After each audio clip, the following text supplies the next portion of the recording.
Hi everyone, welcome to good reviews channel.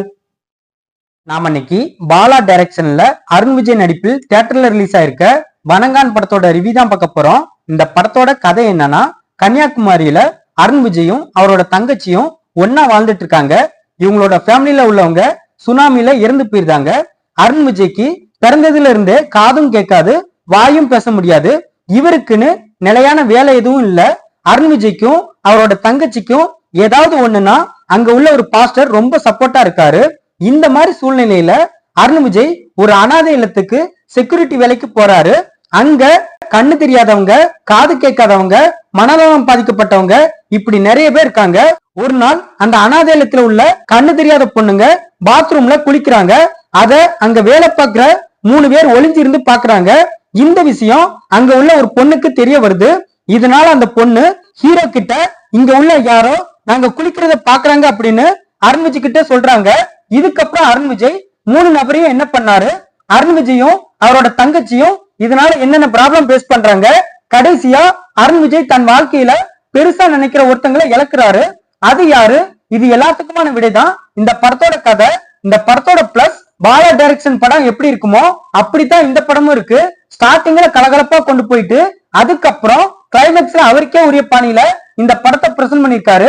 Bala படங்கள்னாலே யதார்த்தம் இருக்கும், எமோஷனலும் அதிகமா இருக்கும். அது இந்த படத்துலயும் இருக்கு. அருண் விஜய்க்கும் அவரோட தங்கச்சிக்குமான பாண்டிங் படத்துல செமையா ஒர்க் அவுட் ஆயிருக்கு. படத்தோட ஹீரோ அருண் விஜய் ஊமை கதாபாத்திரத்துல செம சூப்பரா நடிச்சிருக்காரு. அவரோட ரியாக்ஷன், ஆக்ஷன் சீன்ஸ் எல்லாமே படத்துல ஃபர்ஸ்ட் கிளாஸா இருக்கு. படத்தோட மிகப்பெரிய சப்போர்ட் அருண் விஜய் தான். இந்த கேரக்டரை அந்த அளவுக்கு தரமா பண்ணி கொடுத்திருக்காரு. ஹீரோனி ரோஷினி நார்மல் ஹீரோனியா இல்லாம கதையோட ஹீரோனியா நீட்டா நடிச்சிருக்காங்க.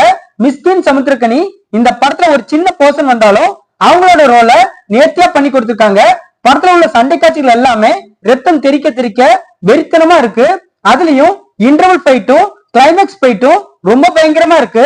படத்தோட செகண்ட் ஹாஃப்ல தான் கதை மூவ் ஆகுது. அப்படி பார்க்கும்போது செகண்ட் ஹாஃப் இன்ட்ரெஸ்டிங்கா இருந்துச்சு. சினிமாட்டோகிராஃபில கன்னியாகுமரியை காட்சிப்படுத்திய விதம் ரொம்ப அழகா இருக்கு. ஜிவி பிரகாஷோட மியூசிக் படத்துக்கு பக்கபலமா இருக்கு. இந்த படத்தோட மைனஸ், இது ஒரு பாலா படம் அப்படிங்கறதுனால இந்த படம் எல்லா தரப்பு ஆடியன்ஸுக்கும் பிடிக்கிறது ரொம்ப ரொம்ப கஷ்டம். படத்தோட நிறைய சீன்ஸ் யதார்த்தமா இருக்கணும் அப்படிங்கிறதுக்காக ரொம்ப ராவா எடுத்திருக்காங்க. படத்துல நூட் சீன்ஸ் இருக்கிறதுனால இந்த படத்தை ஃபேமிலியோட பார்க்கலாமான்னு டிசைட் பண்ணிக்காங்க. பாலா படங்களோட கிளைமேக்ஸ் எப்பவுமே ஆடியன்ஸான நம்மளுக்கு சாட்டிஸ்ஃபைட் பண்ணாது. அந்த லிஸ்ட்ல இந்த படமும் வந்திருக்கு. இந்த படத்தை பார்க்கும்போது நமக்கு பிதாமகன் மூவியும் நான் கடவுள் மூவியும் ஞாபகத்துக்கு வந்துட்டு தான் போகுது. அருண் விஜய் இந்த கோட்டிங்கிற கேரக்டரை நல்லா பண்ணியிருந்தாலும் அவரை பார்க்கும்போது நமக்கு பிதாமகன் விக்ரமோட நினைப்பு ஞாபகத்துக்கு வரதான் செய்யுது. படத்தோட ஃபர்ஸ்ட் ஹாப்ல மக்களோட வாழ்வியலை காட்டும் அப்படிங்கிறதுக்காக நிறைய சீன்ஸ வளவள கொலகொலன்னு எடுத்து வச்சிருக்காங்க. அதுலயும் ஹீரோயினி டூரிஸ்ட் அட்வைசரா இருப்பாங்க. அவங்க கன்னியாகுமரிக்கு வர சுற்றுலா பயணிகள் கிட்ட நிறைய கான்வர்சேஷன் பண்ணுவாங்க. அதெல்லாம் படத்துல லாக்கிங்கா இருக்கு. கமர்ஷியல் ஆடியன்ஸ்க்கு இந்த படம் டிசப்பாயின்மெண்ட் தான் இருக்கும். பட் பாலாவோட கிராஃப்ட் தெரிஞ்சு இந்த படம் பாக்குறவங்களுக்கு இது ஒரு ஓகேவான படமா இருக்கும். இந்த படத்தை பாலா டைரக்ட் பண்ணிருக்காரு. இந்த படத்துல அருண் விஜய், ரோஷினி, சமுத்திரக்கனி, மிஸ்கின் இன்னும் பலர் இந்த படத்துல நடிச்சிருக்காங்க. மொத்தத்துல இந்த படத்தை பார்க்கலாமான்னு கேட்டா ஒரு ஆவரேஜான ஆக்ஷன் த்ரில்லர் மூவி பார்க்க நினைக்கிறவங்க இந்த படத்தை பார்க்கலாம். இந்த வீடியோ பிடிச்சிருந்தா லைக் பண்ணுங்க, ஷேர் பண்ணுங்க, சப்ஸ்கிரைப் பண்ணி சப்போர்ட் பண்ணுங்க. Thanks for all.